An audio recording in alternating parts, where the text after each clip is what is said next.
اعوذ باللہ من الشیطان اللعین الرجیم بسم اللہ الرحمن الرحیم الحمد للہ رب العالمین والصلاة والسلام علی نبی الکریم وعلی آلہ الطیبین الطاہرین المعصومین المنتجبین ولعنۃ اللہ علی اعدائہم من الآن الى قیام یوم الدین آمین یا رب العالمین. اما بعد فقد قال اللہ تبارک و تعالی فی قرآن مجید بسم اللہ الرحمن الرحیم من يعظم شعائر اللہ فإنها من تقوى القلوب. شاعر الہی کی تعظیم، اللہ کی نشانیاں، وہ چیزیں جس کے ذریعے جنہیں دیکھ کر خدا یاد آئے، خدا کے صفات اور کمالات ان میں دکھنے لگیں. بقی اور بقی، پھر بقی، نہ رکنے والے آنسوؤں کا یہ سلسلہ آپ حضرات کی خدمت میں جاری و ساری ہے، اور میں اس سلسلے میں اپنی 20ویں تقریر پیش کرنے کی سعادت حاصل کر رہا ہوں. بات چل رہی تھی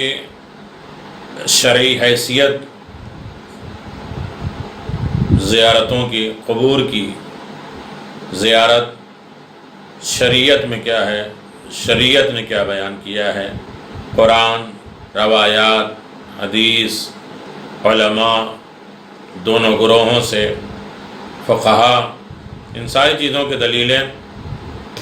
قدر وضاحت آپ حضرات کی خدمت میں پیش کی جا رہی ہیں. آج اس چیز کو آگے بڑھاتے ہوئے پیغمبر اسلام احمد مصطفیٰ محمد مصطفیٰ صلی اللہ علیہ وآلہ وسلم کے زیارت کے سلسلے میں یہ بات طے ہے کہ خود فرمایا کنتو نہیتکم عن زیارت القبور الا فضورها فإنها ترق القلب وتدفع العین وتذکر الآخرہ. روایت ہے کنز الاموال میں کہ زیارت سے تم کو منع کیا گیا ہے، اب تم زیارت کیا کرو، کیونکہ زیارت کو نرم اور آنکھوں کو اشک آلود بناتی ہے. لوگ تمہیں زیارت سے روکیں پھر بھی تم زیارت کرو، اس لیے کہ زیارت قبور دل نرم کرتے ہیں، آنکھوں میں آنسو ڈالتے ہیں، دنیا کی مکر و فریب اس سے دور ہوتی ہے اور آخرت یاد آتی ہے. حضرت صلی اللہ علیہ وسلم کی روایت میں علت بھی بیان کی گئی ہے کہ یہ رقت قلب اور آخرت کے تذکر اور یاد دہانی کا سبب ہے زیارت قبور. زیارت رسول اللہ صلی اللہ علیہ وآلہ وسلم میں چند مخصوص روایتیں موجود ہیں. عن النبی من زار قبری وجبت لہ الشفاعتی. سنن دار قطعینی جلد نمبر 2، اور اس کے بعد البیہقی الکبری جلد نمبر 5، شفاء السقام فی زیارت الخیر الانام. بہت سی روایتیں موجود ہیں. سنن القول میں، افعال میں موجود ہیں. جو شخص میری قبر کی زیارت کرے گا میں شفاعت اس کے لیے واجب قرار دے دوں گا، جو میری زیارت کے لیے آئے گا میں اس کی شفاعت کروں گا. دوسری حدیث میں ہے کہ عن ابن عمر من جعنی غائرا لا تعمل ولا تحمل الا زیارتی کان حقا علی ان اکون له شفیعا یوم القیامہ. موطا الامام مالک، سنن ابن ماجہ. یہ روایت ہے جو شخص فقط میری زیارت اور میری زیارت خلوص نیت کے ساتھ، کوئی بزنس، کوئی کاروبار یا کوئی مال لینے کی غرض نہیں ہے، صرف فقط میری زیارت کے ارادے سے آئے اور مجھ پر سلام کرے تو قیامت کے دن اس کی میں شفاعت کروں گا۔ حاتم ابن بلیدہ روایت میں ہے کہ پیغمبر نے فرمایا من زارنی بعد موتی فکأنما زارنی فی حیاتی۔ مسلسل حدیثیں موجود ہیں کہ جس نے میری رحلت وفات کے بعد زیارت کی گویا اس نے میری حیات میں، میری زندگی میں اس نے زیارت کی۔ زیارت قبور سیرت صحابہ بھی ہے، کم از کم صحابہ کی سنت تو ہے ہی ہے، اس کو مان لینا چاہیے۔ خود نبی اکرم کی حدیث اور سیرت سے واضح ہو جاتا ہے کہ زیارت قبور عالم اسلام کی کوئی نئی بات نہیں ہے، بلکہ پہلے بھی یہ عمل موجود اور ممدوح تھا۔ ایسا عمل تھا جس کو خود مبلغ اسلام حضور صلی اللہ علیہ وآلہ وسلم نے انجام دیا۔ اصحاب کو اپنی زیارت کی ترغیب کی تو جس کی تاکید خود نبی کریم صلی اللہ علیہ وسلم نے فرمائی ہے، صحابہ کرام مسلمان کیسے اس پر عمل نہ کریں۔ خاص طور پہ حضرت صلی اللہ علیہ وسلم کی زیارت کے لیے تشریف لے جانا، صحابہ کرام جاتے تھے، رسول خدا کی قبر مقدس کی زیارت کے لیے جاتے تھے۔ ہمیں ہر عالم میں قبر رسول، آل رسول کی زیارت کرنا ہے، یہ مسنون بھی ہے، سنت بھی ہے، حکم الہی بھی ہے اور دستور زمانہ بھی ہے، اور یہ ہدایت کا مرکز ہے، نورانی کا مرکز ہے، آخرت کی یاد دہانی، صفات الہی کا ظاہر کرنے والی شخصیتیں ہیں۔ خود دوسرے خلیفہ نے لما قدم المدینہ من فتوحات الشام کان اول ما بدا بالمسجد سلم علی رسول اللہ سبقی شفاعت سقام زیارت خیر الانام میں ہے کہ جس وقت عمر ابن خطاب شام فتح کرنے کے بعد مدینے میں وارد ہوئے تو پہلے شخص تھے جو مسجد میں آئے اور رسول خدا صلی اللہ علیہ وسلم کو سلام کیا۔ ابن عمر قال کان اذا قدم ما سفرته قبر النبی فقال السلام علیک یا رسول اللہ، السلام علیک یا ابا عبداللہ، محمد ابن عبداللہ۔ جبکہ جب بھی خلیفہ اول اور دوم سفر سے واپس آتے تھے تو قبر رسول پہ آ کے سلام کیا کرتے تھے، السلام علیکم یا رسول اللہ۔ بلال نے خواب میں حضرت صلی اللہ علیہ وسلم کو دیکھا جو ان سے فرما رہے تھے کہ یہ کون سا ستم مجھ پر کر رہے ہو، کیا وہ وقت نہیں آیا کہ میری زیارت کو آؤ؟ بلال خواب سے چونکے اور جبکہ غمگین تھے، رو رہے تھے اور ان پر خوف طاری تھا، مرکب پہ سوار ہو کر عازم مدینہ ہوئے، سواری پہ سوار ہوئے، مدینے کا سفر کیا، قبر نبی پر آئے، گریہ کرتے رہے اور اپنے چہرے کو قبر پر ملتے جاتے تھے، اور ناگاہ امام حسن امام حسین علیہ السلام آ گئے اور بلال نے دونوں کو گلے سے لگایا اور بوسہ دیا اور کہتے ہیں کہ دل چاہتا ہے کہ آپ کی اذان سنوں۔ میری ماں کی خواہش ہے کہ ایک مرتبہ رسول کے مؤذن کی آواز سنیں۔ اتنی دور سے جناب بلال آئے ہیں اور رسول کی زیارت کی ہے۔ اور یہ بھی کتاب ذہبی سیر العام النبا اور وفاء الوفا اخبار دار المصطفیٰ جلد نمبر 4 اس میں موجود ہے۔ حضرت امام محمد باقر علیہ السلام سے روایت ہے کہ ان الفاطمہ بنت رسول اللہ کانت تزور قبر حمزہ رضی اللہ تعالی عنہ وترمہ وتصلح وقد تعلمته بجہر، یعنی مصنف عبد الرزاق نے یہ اعلان فرمایا کہ حضرت فاطمہ زہرا سلام اللہ علیہا بنت رسول جناب حمزہ کی قبر کی زیارت فرماتی اور اس کو صحیح کیا کرتی اور قبر پر پتھر کے ذریعے نشان لگاتی تھیں اور گریہ کرتی تھیں، روتی تھیں اور اس عالم میں فریاد بھی کرتی رہتی تھیں کہ کوئی جناب حمزہ پر رونے والا نہیں ہے، اور انہی کی قبر سے تسبیح بنائی، اور جناب سیدہ ایک ہفتے میں، ایک ویک میں 2 مرتبہ جاتے تھے اور جناب حمزہ علیہ السلام کی زیارت کے لیے۔ روایت زرین کہتے ہیں کہ ان الفاطمہ رضی اللہ عنہا وکانت تزور قبور الشہداء بین الیومین وثلاثۃ، کہتے ہیں جناب فاطمہ رضی اللہ تعالی دوشنبے یعنی منڈے کو، پیر کو اور سیشنبہ منگل کو یا جمعرات کو قبور شہداء کی زیارت کو جایا کرتی تھی۔ اللہ اکبر۔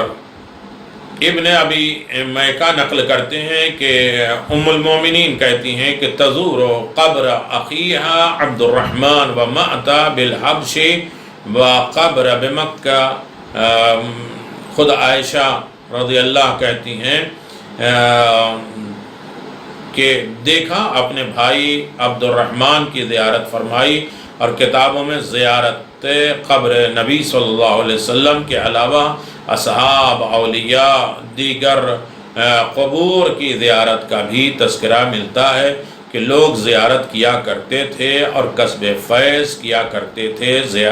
قبروں سے فائدہ اٹھاتے تھے، دعا مانگتے تھے، شفا مانگتے تھے، رحمت مانگتے تھے، مغفرت مانگتے تھے، قرب چاہتے تھے۔ قبر بلال حبشی مؤذن رسول خدا صلی اللہ علیہ وسلم عام فیل 2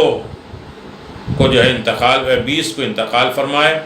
اور فی راس قبر تاریخ باسمہ الدعاء فی هذا الموضع المبارک المستجاب قد جرب ذلك كثیر من الاولیاء الخیر المتبکرین بزیارتہم۔ محمد ابن احمد ابن جبیر اندلسی رحمۃ اللہ کہ آن حضرت صلی اللہ علیہ وسلم کے مدفون نے، مؤذن نے 20 ہجری میں دمشق میں وفات پائی، شام میں انتقال ہوا۔ ان کی قبر پر نام اور تاریخ وفات لکھی ہوئی ہے۔ اس مبارک جگہ پر دعا مستجاب ہوتی ہے۔ بہت سے بزرگوں اور نیک لوگوں نے جو یہاں مشرف زیارت ہوئے ان کے تجربے بتاتے ہیں کہ قبر جناب بلال پر دعائیں قبول ہوتی ہیں اور حاجتیں پوری ہوتی ہیں۔ یہ نبی کے مؤذن ہیں،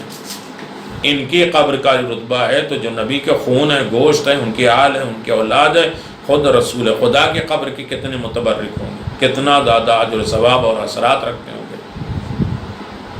قبر سلمان فارسی کا قبر ہو الا ظاہرۃ معروف بقرب ایوان کسرا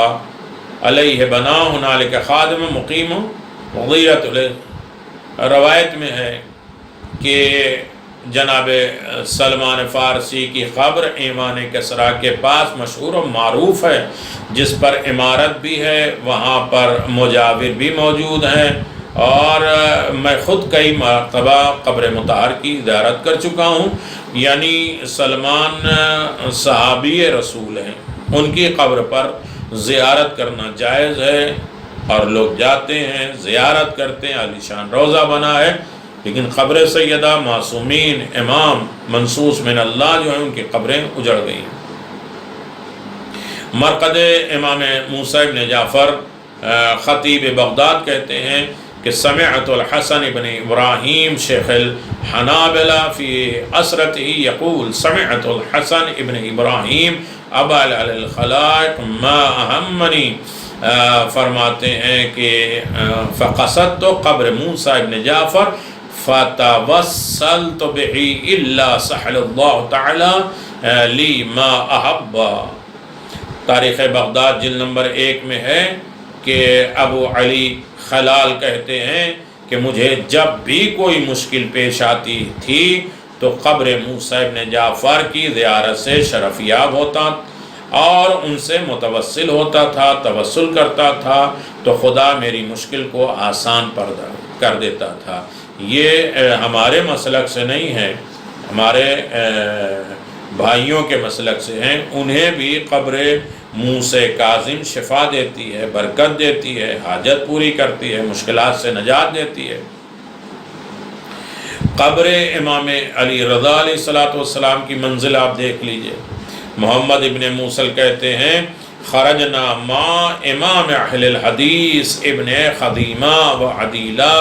و ابی ثقفی مع جماعت من المشائخنا وهم ذلك متوافرون الى وعلى علی ابن موسیٰ رضا بطوس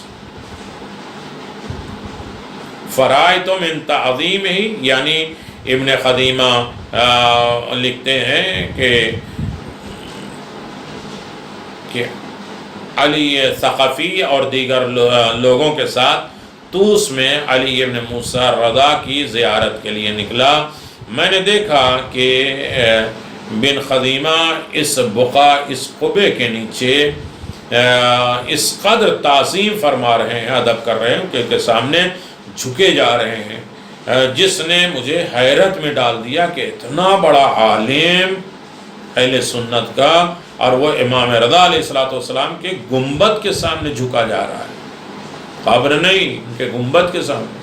لیکن آپ دیکھیے اہل حدیث، حدیث بنانے والے، حدیث سننے والے، حدیث کے راویان، وہ بھی ائمہ معصومین کی خبروں اور ان کی گنبد کا قائل ہیں اور اس کی تعظیم کرتے ہیں۔ لیکن امام حسن، امام زین العابدین، امام محمد باقر، امام جعفر صادق اور جناب فاطمہ زہرا، فاطمہ بنت اسد اور خود جناب ام البنین، ان کی قبریں ویران پڑی ہیں اور ادھر سلام کرنا بھی جائز نہیں کہا جاتا۔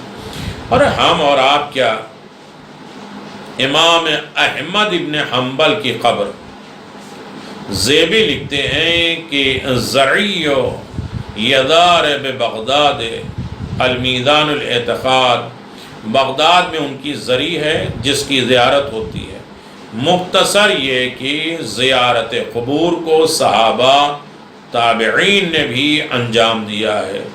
بزرگان اہل سنت نے بھی یہ کام انجام دیا ہے، اور کسی نے ان پر شرک نہیں جانا، شرک کا فتویٰ نہیں لگایا، اور یہ بھی نہیں کہا جا سکتا کہ یہ لوگ اس میں سے بے خبر تھے یا انہیں اس مسئلے میں غور کیا جانا تھا اور انہیں سوچنا چاہیے تھا، کیونکہ اس میں بھی علماء عامہ میں سے ابن خزیمہ، عدیلہ ثقفی، شیخ حنابلہ، محمد ابن ادریس جیسی اہم شخصیات کا نام بھی ملتا ہے جو قبروں کی زیارت کے لیے جاتے تھے اور قبروں کی زیارت بڑے اہتمام کے ساتھ کیا کرتے تھے۔ یقیناً ہم سب کو زیارت قبور ائمہ معصومین علیہم السلام کی توفیق ملنا چاہیے اور روضہ علی شان بنے اور ہم اس کی زیارت کے لیے آمادہ بھی ہوں اور تیار بھی ہوں، اور یقیناً یہ عظیم ترین کامیابی اور عظیم ترین عمل ہے۔ کسی طریقے سے قبور محمد و آل محمد یا ان کے چاہنے والوں کی قبروں کی زیارت منع نہیں ہے، شرک نہیں ہے، بدعت نہیں ہے، سیرت نبی بھی ہے، سیرت صحابہ بھی ہے، سیرت تابعین بھی ہے، سیرت علماء بھی ہے، اور ان کی قبروں پر بھی زیارت ہو رہی ہے۔ آپ دیکھیے کہ کتنے امام، 4 امام ہیں، چاروں کی قبروں پر اسی طریقے سے لوگ آمادہ بھی ہوتے ہیں، تیار بھی ہوتے ہیں، اور جا کے سلام دعا کرنا ایک سنت سمجھتے ہیں، ایک حکم الہی سمجھتے ہیں۔ لہٰذا دعا یہی ہے کہ بقیع جلد از جلد آباد ہو اور زیارت گاہ بنے، اور ان قبروں کی اور جنت المعلا اور شہداء احد کی قبروں کی ہم زیارت کریں، اپنی حاجات پیش کریں، اپنی مشکلات کو حل کرائیں اور ان کو وسیلہ بنائیں بارگاہ رب العزت تک پہنچنے کے، اور خدا کے صفات کے مظہر ہیں وہ، ان کے ذریعے سے الہی صفات کو جانیں، ان سے ہدایت،